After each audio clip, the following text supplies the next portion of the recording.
Today, the Church celebrates the feast of the presentation of the Blessed Virgin Mary.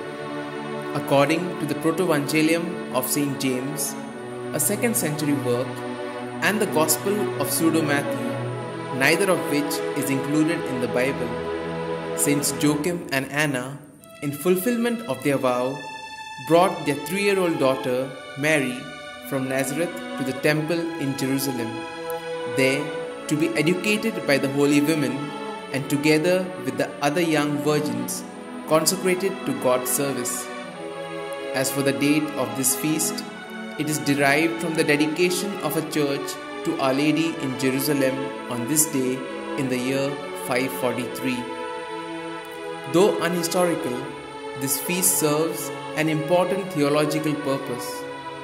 Continuing the impact of the feasts of the Immaculate Conception and the Nativity of Mary, it emphasizes that the holiness conferred on Mary from the very inception of her life on earth, and which continued through her early childhood and beyond, was the result of a total dedication to God. Our Lady repeatedly revealed to Saint Elizabeth of Hungary how determined she was as a little girl to have only God for a father, and often meditated on how she might please Him most.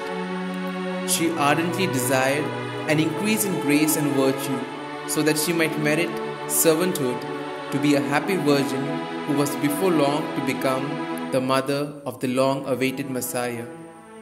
Even the handmaid of the Lord, it was by the practice of the virtues of humility, charity and obedience that she became a temple greater than any made by human hands. God indwelt in her in a marvelous manner and sanctified her for a unique role in His saving work. At the same time, her magnificence rebounds on us, her children. We too are temples of God, and as such are sanctified in order that we might share in His saving work.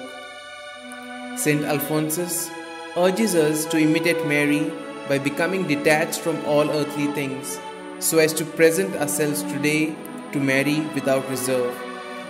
In Heaven's temple, Mary presents our prayers to her Son, and through her intercession, we hope one day to be presented to Him in glory.